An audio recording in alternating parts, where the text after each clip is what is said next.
Taking personal responsibility. What does this mean? Everything we do and everything we say is our own personal choice. And everything that we choose to react with and to is a personal choice. This might strike a nerve for a couple people. That's okay.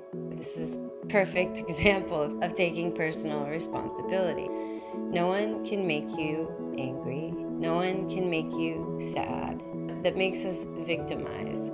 Can we feel sad over something that happens? Sure. Can we feel angry for something that happened? Sure. Did the situation that happened cause you to feel that sadness or anger? Sure.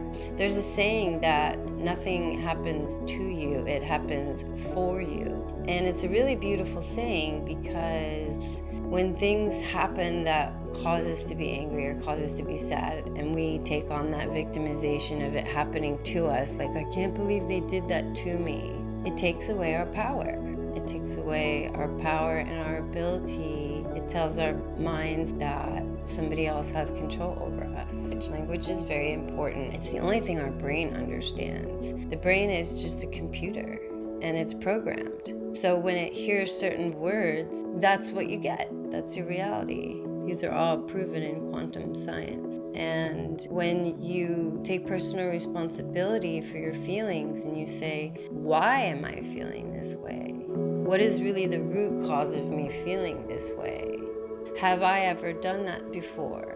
Because they say what you don't like in someone else is a reflection of what you don't like in yourself. So when you remove yourself from the situation that happened, quote unquote, to you, and you become the observer, and you say, have I ever behaved like that at some point in my life? Have I done that to somebody? And I bet you 99% of the time it's going to be yes. Now, whether that was 20 years ago or whatever, probably still a true statement. That's where the whole forgiveness and self-love, everybody's a reflection of ourselves. Everybody encompasses usually behavior that we've done or at least thought about.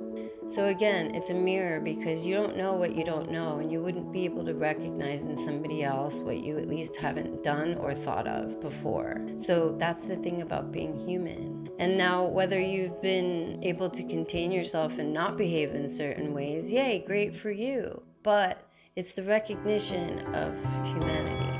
And that's the thing about taking personal responsibility of our choices, of how we show up in the world. You don't behave like this because somebody did this to you. You choose how you show up in the world. You do. Now, you can have days of sadness. You can have days of anger. Of course, those are very important. You have to process the feelings. I'd rather people over-process the feelings than not process them at all. But over-processing becomes dangerous when you don't get yourself out of it and you continue to blame the situation that caused you to have that feeling. That's when it becomes unhealthy. So deal with the feelings, but ask yourself, why am I having this feeling? Why is this triggering me? Where is this actually coming from? And that self-reflection is a really beautiful moment because you start to see things differently.